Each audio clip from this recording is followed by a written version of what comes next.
Boa tarde, meus irmãos. Graça e paz. Tudo bem com vocês? Como é bom estarmos juntos em mais uma terça-feira, onde nós jejuamos e oramos por uma jornada feliz. Talvez você tenha percebido que o pastor Paulo não está presente aqui hoje. É porque o pastor Paulo iniciou o seu doutorado. E por isso, em algumas terças-feiras desse semestre, ele não vai poder estar com a gente. Hoje, inclusive, ele está tendo uma aula desse doutorado. Então, os irmãos fiquem avisados. Se vocês não virem o pastor Paulo nos cultos de terça-feira, é porque muito provavelmente ele está assistindo a aula de doutorado. Tudo bem com vocês? Estão com fome? Eu estou, rapaz, estou de jejum. Vamos começar logo, senão... Tem algo que Deus tem falado bastante comigo nos últimos tempos.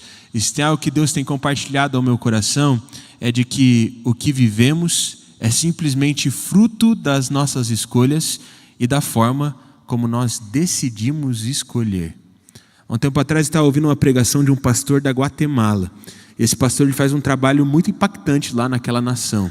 Ele tem uma igreja gigantesca, assim, uma igreja de mais de 50 mil membros. O templo dele é muito grande, a igreja dele tem uma faculdade, tem uma escola. E há um tempo atrás ele se reencontrou com um amigo dele de seminário, um companheiro de estudo que estudava junto com ele antes de ele se tornar pastor. E os dois se encontraram na igreja dele, e ele foi mostrar. E ele mostrou o templo para o amigo, e o amigo falou: rapaz, por que Deus não me escolheu para isso? E deu uma risadinha. Depois o pastor foi lá e mostrou a universidade lá de teologia que ele tinha criado. E aí o amigo dele olhou para ele e falou: rapaz, por que Deus não me escolheu para isso? Ele foi lá e mostrou a escola. E aí ele já estava totalmente sem jeito, demonstrando que o coração dele não estava no lugar certo. Porque ele falou: rapaz, Deus te escolheu para tanta coisa. Por que Ele não me escolheu para uma dessas coisas?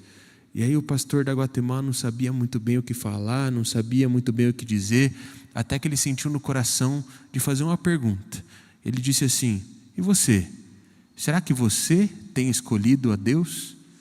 Naquele momento aquele homem começou a chorar. Ele falou: rapaz, realmente, a gente fez seminário juntos, a gente exerce a mesma profissão, a gente tem o mesmo chamado, a mesma vocação, mas confesso para você que depois de algumas frustrações, eu parei de escolher os caminhos de Deus, fui fazendo meus caminhos, os caminhos mais fáceis, os caminhos confortáveis. Então aquele pastor olhou e falou: pois é, quando a gente deixa de escolher a Deus, a gente passa a ser refém de péssimas escolhas. E sabe o que muitas vezes acontece na nossa vida? A gente fica olhando para a vida do outro e fica pensando assim: rapaz, por que Deus não me escolheu? A gente olha para a vida do outro e fica pensando assim: rapaz, por que essas coisas não acontecem na minha vida? Às vezes a gente fica olhando para a vida do outro e reclamando demais do que a gente está vivendo, porque a gente esquece que o que a gente vive é fruto das nossas escolhas.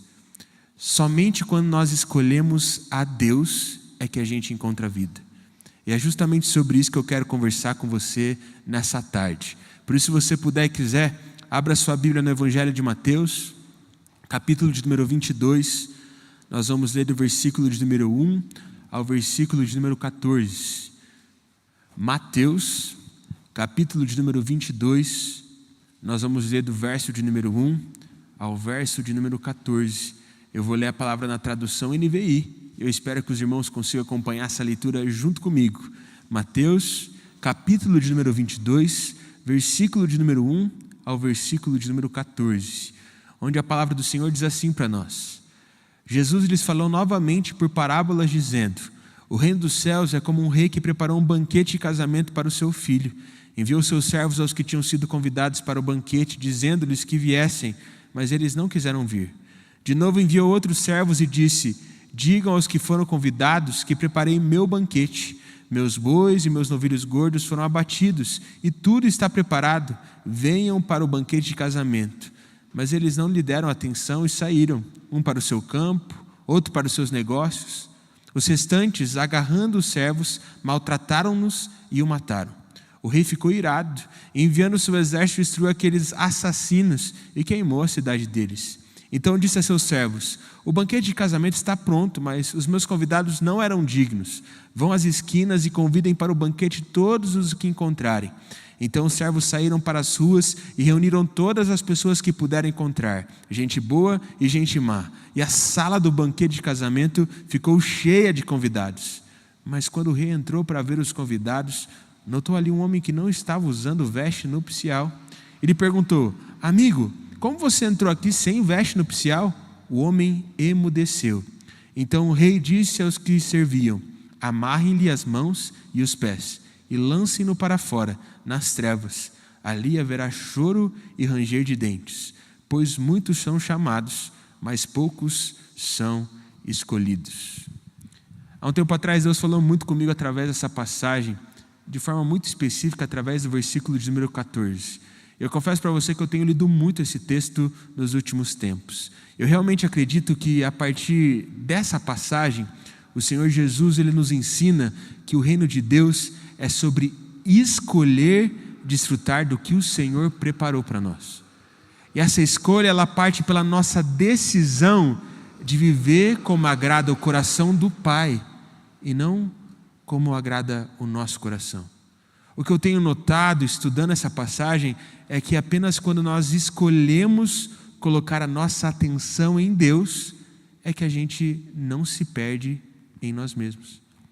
Olha que interessante, Jesus conta a parábola de um homem que preparou uma festa, um banquete de casamento para o filho dele, e eles começaram a chamar um monte de pessoas, e o que a gente pode perceber é que essas pessoas tinham posses, tinham dinheiro. Por quê? Porque elas estavam apegadas aos seus afazeres. E o que eu acho mais interessante é o versículo de número 5, porque lá no versículo de número 5, Jesus vai contar na parábola que eles falaram o seguinte: mas eles não lhe deram atenção e saíram, um para o seu campo e outro para os seus negócios. O que a gente percebe é que aquelas pessoas que tinham sido convidadas para o banquete, elas rejeitaram aquilo, porque ao invés de darem atenção para o pai do noivo, simplesmente se atentaram para aquilo que elas estavam destruindo.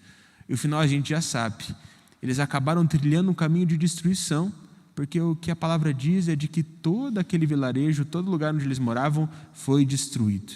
E sabe o que eu tenho percebido? O que eu tenho percebido é que muitas vezes tem muitas pessoas com famílias destruídas, vidas espirituais destruídas e vários problemas na sua vida, porque ao invés de se atentar ao Senhor, tem se atentado às outras coisas. Tem valorizado mais o seu trabalho, mais a sua conta bancária, mais o seu conforto, do que valorizar a presença de Deus. Quando na nossa vida a gente quase não tem espaço para Cristo, a gente está trilhando um caminho de destruição. E é muito importante que a gente entenda isso. Quando eu era criança, na minha casa, tinha muitas regras. Eu queria te perguntar, quais eram as regras da sua casa que eram mais difíceis de você cumprir na sua infância? Talvez tinha, olha, você tem que, quando eu voltar para casa, tem que estar tudo organizado. E aí você ficava brincando na rua até 15 minutos antes do seu pai chegar e da sua mãe chegava, e limpava tudo rapidinho. E quando ele chegava assim, você estava passando pano e estava tudo certo. Talvez a sua dificuldade era de manter o silêncio, a paz, de manter tudo limpo. Não sei para você, mas para mim a regra mais difícil quando era criança era a regra de não comer doce antes de almoçar. Meu irmão, como adorava aqueles iogurtes, sabe? Aqueles que misturava com bolinha preta e branca, que você colocava um em cima do outro. Dava uma vontade de comer aquilo antes do almoço. Ainda mais quando o cheiro da comida apertava. Rapaz, preciso comer aquele iogurte que eu estou com fome. Mas não podia de jeito nenhum. Por quê? Porque apesar daquelas coisas serem coisas muito gostosas, elas não eram nutritivas. E se eu comesse aquelas coisas, elas me privariam a fome de comer aquilo que era essencial. E sabe o que tem acontecido com a gente? A gente tem vivido isso espiritualmente nas nossas vidas. Muitas vezes a gente está se alimentando tanto de coisas que não são nutritivas, que a gente esquece de se alimentar de Deus. E a gente fica tão cheio, mas tão cheio de outras coisas, que Deus não tem espaço no nosso coração. A gente se enche de atividade, a gente se enche de entretenimento, a gente enche a nossa vida e não sobra um espacinho para Deus.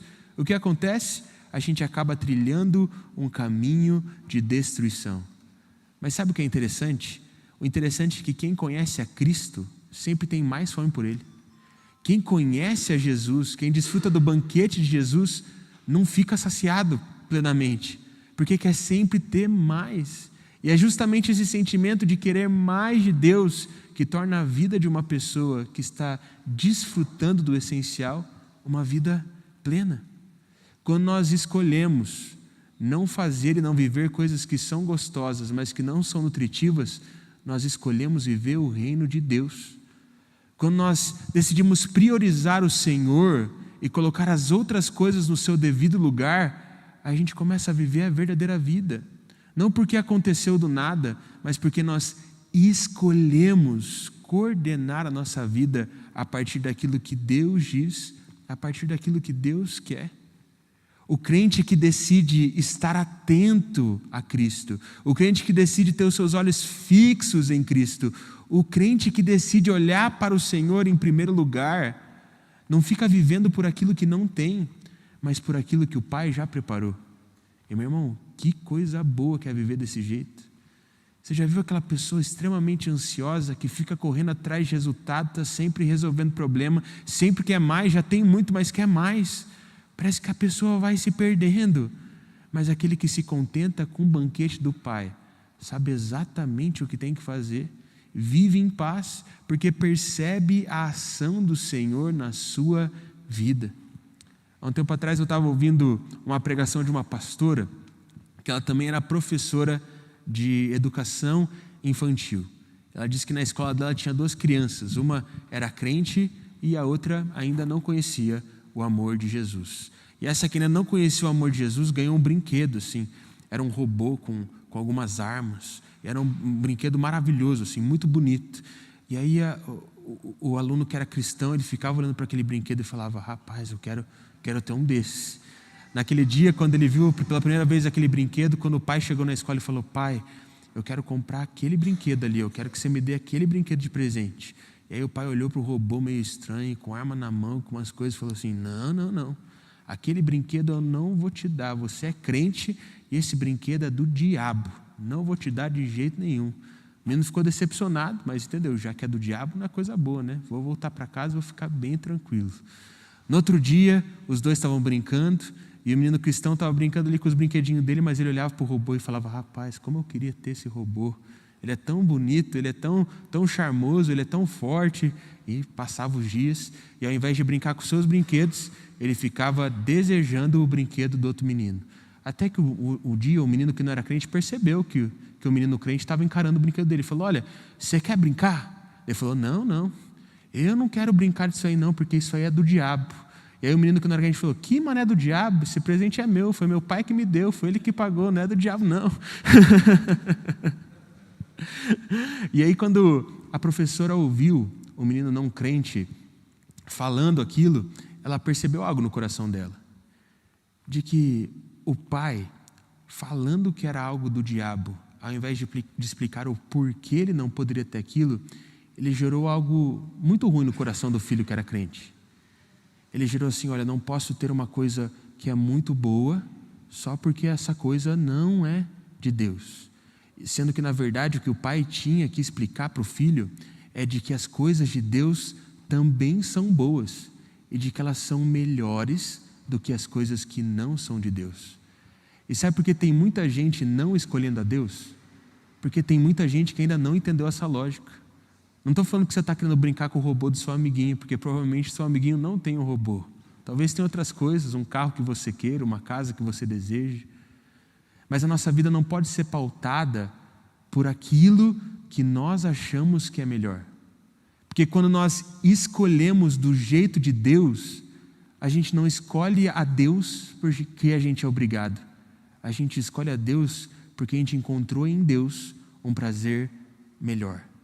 Quem se preocupa demais com o que ainda não tem, com o que ainda não recebeu, é porque não tem desfrutado do banquete que Deus preparou. E a pessoa que fica correndo atrás de outras coisas e não Deus, vai se perder em si mesma e vai trilhar um caminho de destruição, assim como aconteceu com essas pessoas dessa parábola. Quando nós decidimos escolher o bem, escolher o que Deus nos proporciona, mesmo com o nosso coração mau, é aí que a gente desfruta do banquete de Deus. É muito interessante perceber que o pai do noivo, ao perceber que o povo não ia vir, ele olha para os servos e fala: olha, convida todo mundo que vocês virem pela frente aí, sai andando na rua e convida, porque eu quero que o banquete do meu filho, do casamento do meu filho, esteja cheio de gente. E o que a gente pode perceber no versículo de número 10 é de que os servos reuniram todo mundo que eles podiam encontrar. E tinha gente de todo tipo, tinha gente boa, tinha gente má. E o que a gente pode perceber é que o desejo do coração daquele homem se tornou satisfeito, porque a sala do banquete ficou cheia de convidados. E eu acho isso muito interessante, porque Jesus deixa bem claro que o banquete ficou cheio de todo tipo de gente, seja ela de gente boa, seja ela gente má. E para mim isso nos mostra uma coisa: nós não precisamos esperar nos tornarmos bons para entrar na festa do Senhor. Porque no fundo, somente quando nós entramos na festa do Senhor é que a gente se torna bom. Tem muita gente que vive sempre do mesmo jeito, porque está pensando assim: olha, eu vou melhorar toda a minha vida e aí eu me entrego para Deus. Sendo que na verdade a lógica do reino é totalmente diferente. Quando a gente se entrega para Deus e vive a vida dele, é que a gente se torna bom. É que a gente consegue viver a realidade do reino. Mas muitas vezes a gente não vive essa realidade porque a gente está com medo de expor de que no fundo, a gente é ruim. É igual quando o pastor faz apelo, sabe? O pastor faz o apelo e você está com muita vontade de ir na frente, só que você não quer ser o primeiro. E aí você fica olhando para o lado para ver se alguém vai. E quando vai o primeiro, vai um monte de gente. Vocês já perceberam isso? Quando o pastor Juninho prega e fala: coloca a sua mão para frente, fica com o olho fechado. Ao invés de você ficar com o olho fechado, você abre o olho e fica olhando se alguém já colocou a mão para frente. Daí você põe a mão à sua frente. Te peguei, né? Sabia que você fazia isso, Sônia. Tua risada entregou totalmente que você faz isso. Por exemplo, no domingo eu fiz um apelo. Todo mundo levantou a mão. Quando eu falei: vem para frente, um monte de gente que tinha levantado a mão não foi para frente. E sabe por que eu acho que muitas vezes a gente faz isso? Porque a gente espera pelo outro para então dar a nossa resposta. Porque a gente fica pensando assim: ixi, se eu for e ninguém for, vai ficar claro que só eu que preciso, que só eu aqui que sou ruim, que só eu aqui que não sou bom. Meu irmão, eu quero tranquilizar o seu coração, porque Jesus não veio para os perfeitos, Jesus não veio para quem era bom, Jesus veio para os pecadores. Por isso, se você tem Jesus, é porque você é um pecador redimido em Cristo Jesus. É por isso que a gente precisa se levantar, porque quando nós nos levantamos e vivemos a vida do Senhor, é que a gente percebe o agir de Deus na nossa vida, é que a gente percebe que o Senhor está cuidando de nós, é que a gente começa a perceber que Deus não tem preferidos, mas que Deus deseja derramar da sua graça sobre todas as pessoas. Há um tempo atrás eu estava ouvindo um pastor pregando, e ele disse que ele dava aula de Antigo Testamento num seminário. E aí, em uma das apresentações dos alunos, o aluno disse assim: olha, Israel teve muitos reis, 3 reis foram mais famosos ali, Saul, Davi, Salomão, mas ao mesmo tempo de todos esses reis, o preferido de Deus era Davi. Olha quanta coisa Davi fez. E aí quando aquele menino parou de pregar, ele falou: olha, queria te dizer uma coisa, eu queria dizer para todo mundo que está aqui, que o que você falou está errado, porque Davi na verdade não era o preferido, porque no final das contas, Deus não tem preferidos, Deus tem os seus íntimos. Quando a gente olha para Davi, a gente percebe que ele fez tanta coisa errada, a gente percebe assim: rapaz, o homem segundo o coração de Deus era um pecador. Mas sabe qual era a diferença de Davi para os outros? Não era que ele era perfeito, mas porque ele estava sempre disposto a ser o primeiro a se levantar, reconhecer o seu erro e voltar a escolher a Deus.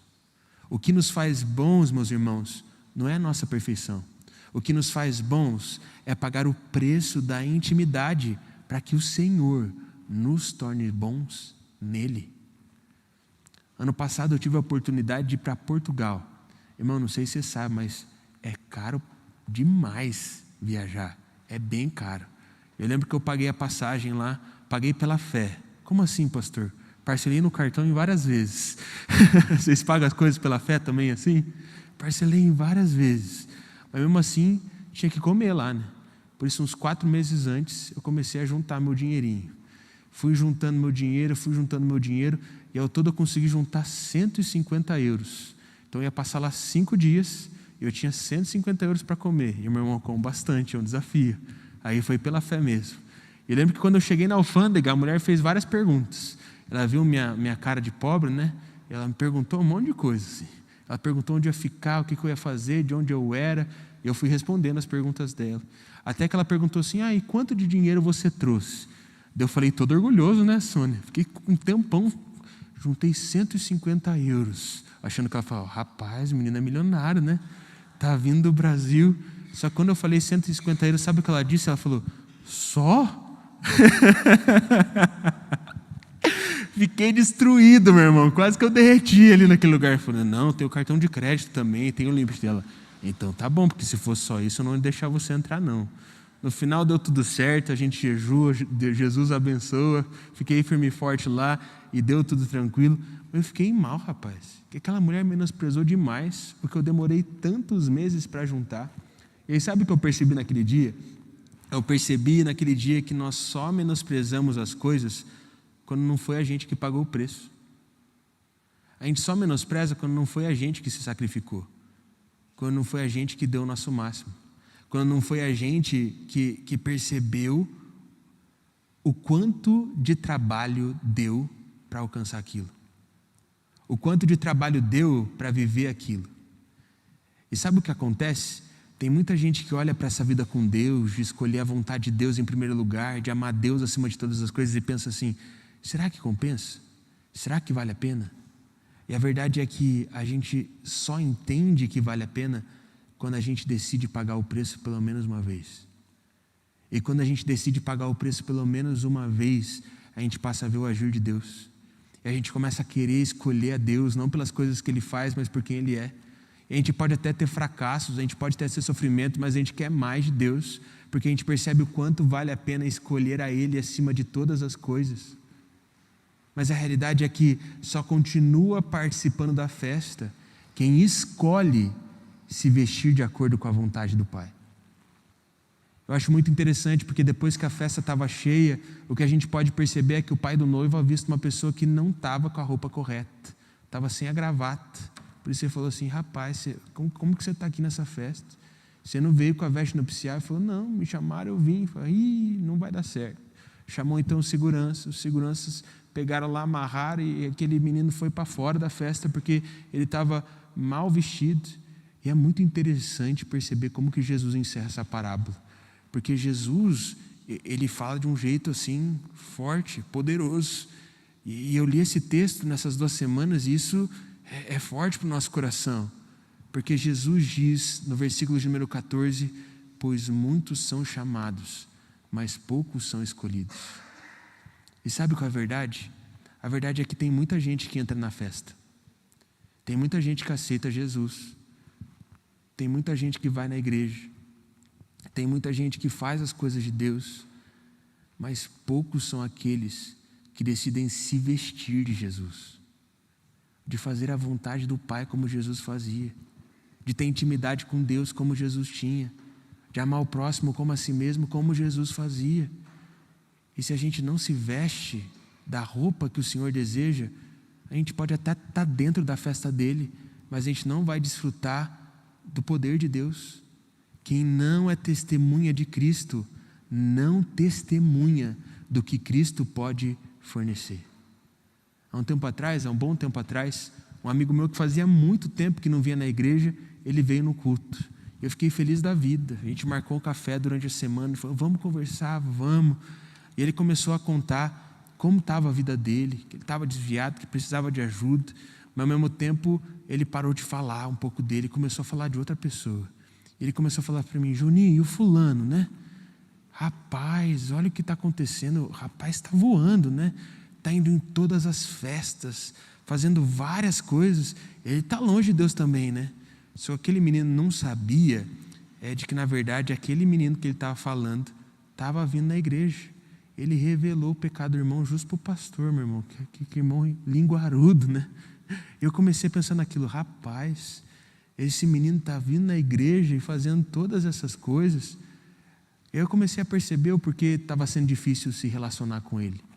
O porquê estava difícil ele ter o coração exposto. O porquê estava difícil ele participar da comunhão com os outros irmãos. Sabe por quê? Porque no fundo, ele estava vivendo uma vida onde ele estava dentro da festa, mas não estava vestido apropriadamente. E por isso ele não desfrutava do banquete do Senhor. Tem muita gente que não vive uma vida plena em Jesus, porque está dentro da festa e não quer colocar a roupa certa. Não quer pagar o preço de viver a vontade de Deus. Não quer pagar o preço de ter intimidade com o Senhor. E sabe qual é a verdade? A verdade é que quem não se entrega a Deus se priva de viver a vida dele. E como isso é triste, meu irmão. A pessoa sabe o caminho, sabe o que tem que ser feito, mas fica preso sempre nas mesmas coisas. Não dá. É como se a pessoa tivesse como desfrutar, mas não desfruta. É igual o pão duro. Quem é pão duro aí? Levanta a mão, irmão. Eu sou pão duro e confesso para vocês. Quer saber como eu sei que você é pão duro? Quem aí guarda o pote de sorvete para não ter que gastar com a Tupperware? Levanta a mão aí. Seus pão duro. Quem aí guarda a velhinha do aniversário para usar no outro ano? Vocês falaram que não era pão duro, mas fazem isso, né? E quem aí nunca no final do shampoo não misturou com um pouquinho de água para durar um pouquinho mais? Vocês são tudo pão duro que eu sei. Tem o cúmulo do pão duro, que daí não chega a esse ponto. Tinha um amigo meu que quando ia acabando o sabonete, ficava aqueles cotoquinhos, sabe? E ele guardava no canto. Quando ele juntava todos os cotoquinhos de sabonete para fazer um tutti-frutti de vários sabores. E ele continuava usando aquilo lá. Rapaz, se você fez isso, vem aqui na frente que eu vou orar por você. Tem uma coisa de errado na sua vida. Você é muito pão duro, é alguma coisa que está com problema no seu coração. A gente vai orar por você no final. Eu vi que teve alguém que levantou a mão, colocou a mão no rosto agora. Deus abençoe a sua vida. Você é pão duro demais. Se você entrar no mar com um heno na mão, sai seco, o heno sai puro, assim, de tão pão duro que você é. Tem que fazer uma oração pela sua vida. E meu irmão, eu sou pão duro, mas eu não sou tão pão duro quanto um pastor amigo meu. Esse meu amigo, ele foi lá, levou a esposa e os 2 filhos para Foz do Iguaçu. Ele estava em Foz do Iguaçu e ele não queria pagar o ingresso para ver as cataratas. Você já imaginou, meu irmão? Ele falou, é muito caro o ingresso das cataratas, não vai valer a pena. Eu falei, rapaz, você foi para Foz do Iguaçu. Você vai voltar para Curitiba, vai todo mundo perguntar como foi as cataratas, você vai falar, eu não fui. É muito pão duro, meu irmão. Esse é mais pão duro do que junto os cotoquinhos do sabonete para fazer um tutti-frutti no final. Rapaz do céu. Eu falei, vai lá, vale a pena. No final eu convenci o mão de vaca a pagar os ingressos. E depois ele falou assim, Juninho, valeu a pena demais. Aquilo lá é muito bonito, cara. É muito mais bonito do que eu esperava. É muito mais bonito do que eu imaginei. Valeu a pena ter pagado o preço. E sabe o que eu percebo? É de que muitas vezes é assim a nossa vida com Deus. O pastor está falando, paga o preço da intimidade. Vai para sua casa e gera uma vida de oração. Vai para uma célula. Começa a discipular as pessoas. Começa a falar do amor de Jesus para os outros. Para de guardar mágoa no coração. Começa a escolher a paz que vem do Senhor. Mas daí você pensa assim, não vai valer a pena, não vai valer a pena. Mas quando você paga o preço para essas coisas, quando você se entrega totalmente a Deus, você percebe que vale a pena abrir a porta para que Cristo reine em sua vida. Para que isso aconteça, você só precisa abrir a porta para deixar Jesus entrar. Porque Cristo sempre está batendo a nossa porta. Nós só precisamos escolher abrir. Prometo que eu estou terminando. Esses dias atrás eu vi uma pregação sobre uma obra de um autor que se chama Michael Hunt. Ele é um pintor famoso e lá no século XVIII ele tem uma obra, uma pintura que se chama A Luz do Mundo.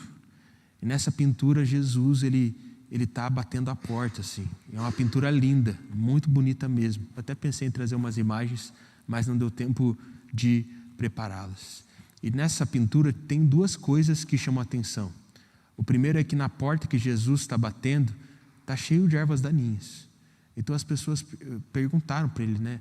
Olha, Michael, por que você fez um monte de ervas daninhas na frente da porta? Ele disse assim, olha, eu fiz essas ervas daninhas porque em muitas pessoas Jesus está batendo no coração, mas faz tanto tempo que a porta não abre que já criou um monte de erva daninha do lado. Ele falou, oh, que explicação poderosa.